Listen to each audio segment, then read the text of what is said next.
Assalamualaikum warahmatullahi wabarakatuh. Pada video ini saya akan menjelaskan bagaimana caranya mengconvert atau mentransform raw score atau total score atau skor mentah yang kita dapatkan dari sebuah instrumen, mau itu skala ataupun tes, ke dalam skor standar.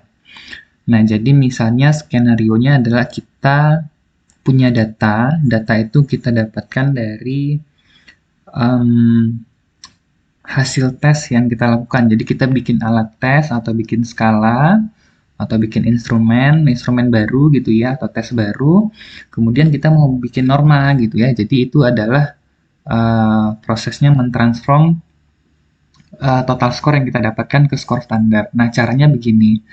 Misalnya saya sudah punya data gitu ya. Jadi ini data dari hasil tes X. Jadi anggap saja tes X ini adalah nama alat tes yang baru saja saya buat. Jadi saya mau membuat norma dari tes tersebut.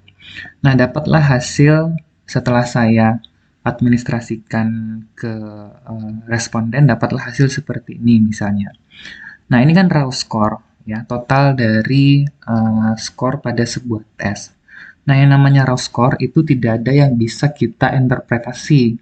Kita nggak bisa membandingkan apakah hasil tes dari raw score ini bisa kita gunakan untuk menentukan kemampuan responden itu sama dengan kelompoknya, rendah jika dibandingkan dengan kelompoknya, atau justru lebih tinggi. Nah, makanya kita harus convert atau transform raw score atau skor mentah tersebut ke skor standar. Nah, skor standar itu jenisnya macam-macam, tapi mereka punya kedudukan yang sama gitu ya. Jadi nama-namanya saja yang berbeda. Nah, jenis skor standar paling rendah itu adalah Z-score atau skor Z. Jadi nanti hasilnya akan berkoma-koma. Nah, ini kurang praktis untuk digunakan di dalam praktek, sehingga yang sering digunakan antara lain adalah T-score, ya, T-score, scale score, sama standar score. Nah, ini semua kalau seandainya T-score-nya normal, maka scale score-nya pasti juga akan normal.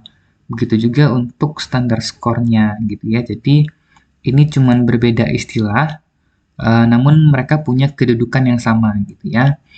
Nah, jadi kalau T-score itu min-nya 50 dengan standar deviasi 10. Jadi kalau skornya kurang dari 10 ya, dari titik tengahnya 50, maka itu dianggap sebagai penyimpangan satu standar deviasi. Jadi satu standar deviasi itu nilainya 10. Atau lebih dari 50 berarti plus 1 ya. Jadi satu standar deviasi yang sifatnya ke arah yang positif, atau minus 1 ya. Jadi kurang 10 ya, atau 50 dikurang 10 standar deviasinya. Nah, kemudian ada juga bentuknya scale score. Scale score ini minnya 10 dengan standar deviasi 3 gitu ya.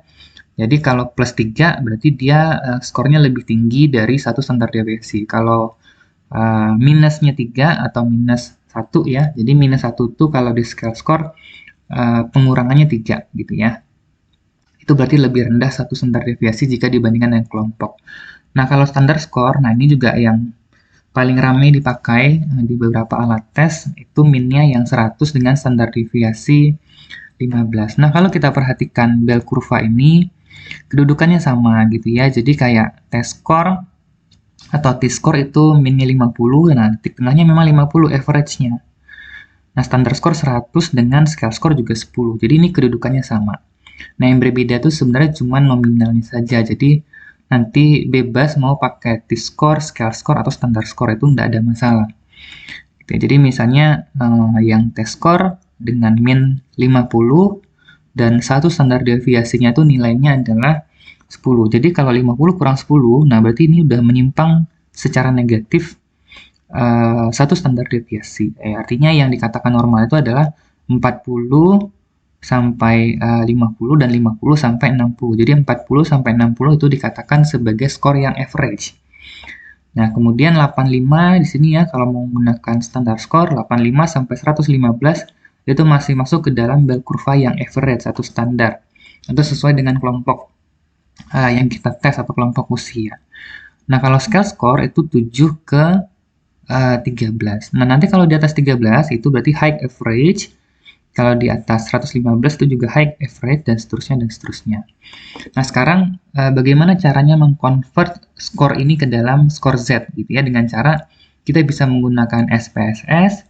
Jadi ini di copy semua ya, jadi dipindahkan ke SPSS. Kita buka dulu SPSS-nya.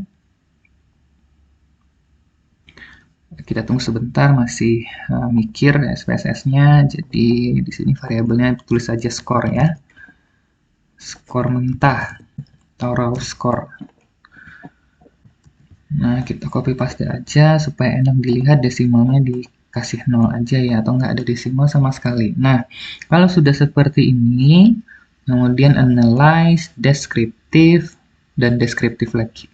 Ini tugas pertama kita adalah merubah skor mentah ini ke dalam Z-score atau standar skor yang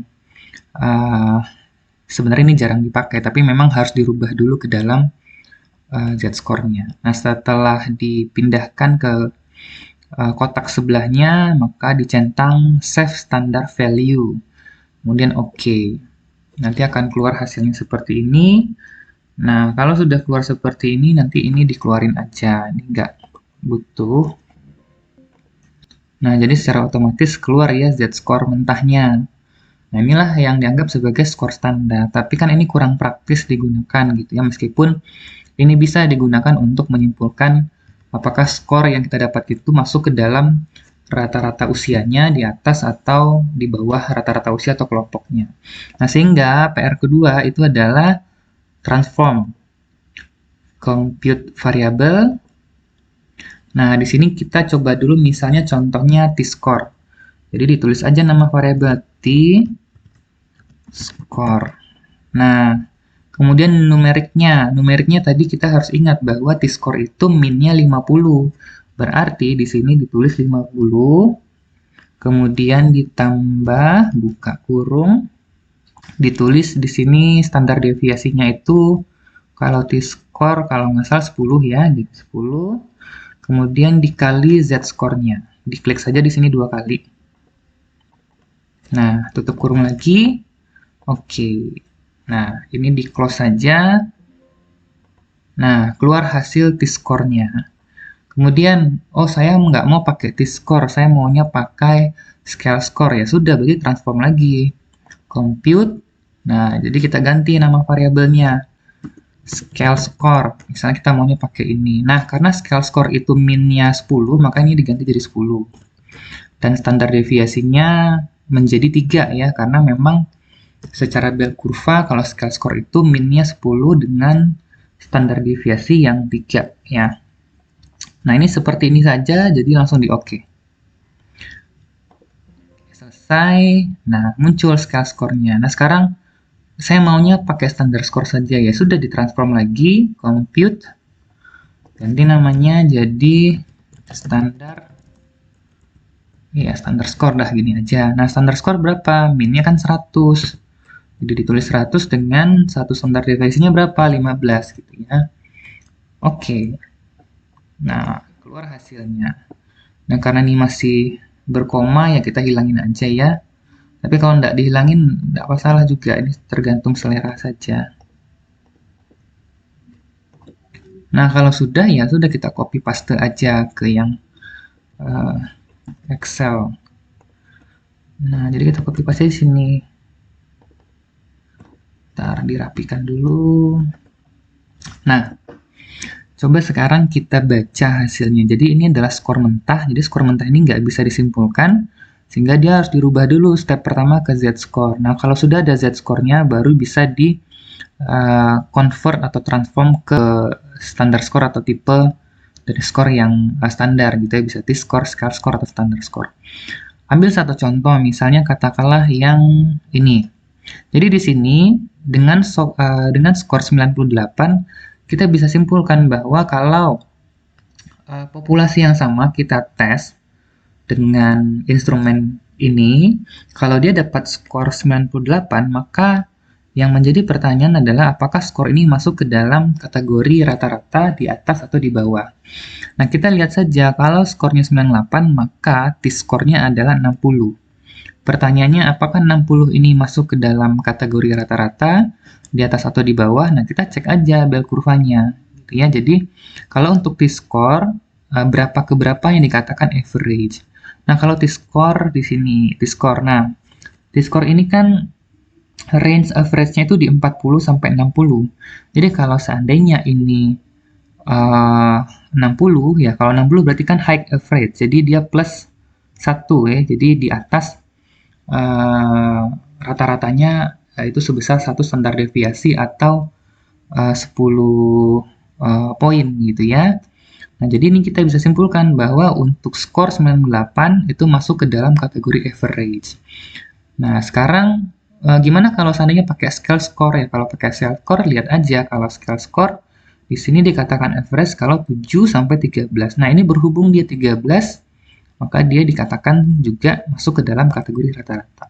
Gitu ya. Jadi ini seperti yang saya sampaikan tadi, kedudukannya sama. Jadi kalau T-score-nya 60, ya maka scale score-nya juga 13 dan kedudukannya mereka sama ya. Nah, sama ini standar skornya juga 115. Ini sama, bisa dilihat. Jadi, masalah selera aja, mau pakai T-score, scale score, sama standar score silahkan. Jadi, nggak ada bedanya dan deskriptifnya juga nggak akan berubah ya, karena di sini tetap akan ditulisnya average. Nah, contoh kedua misalnya coba kita lihat yang di bawah rata-rata. Nah, ini nih. Ya, kalau seandainya pada tes tersebut skornya 76, maka ini disebut sebagai apa? Nah, kita lihat kalau 376 maka T-score-nya ada 39. Apakah 39 itu normal? Untuk skor yang berjenis T-score, oh nggak normal, di bawah satu standar deviasi atau lebih dari satu standar deviasi yang negatif ya. Karena 39, di sini 40 minimal, sedangkan skornya 39, berarti dia di bawah ya, low average. Nah, kalau kita pakai scale score juga sama kok. Ya, ini juga di bawah, dan kalau kita pakai standar score juga sama, 85 ya minimal. Gitu kira-kira caranya, semoga bermanfaat. Assalamualaikum warahmatullahi wabarakatuh.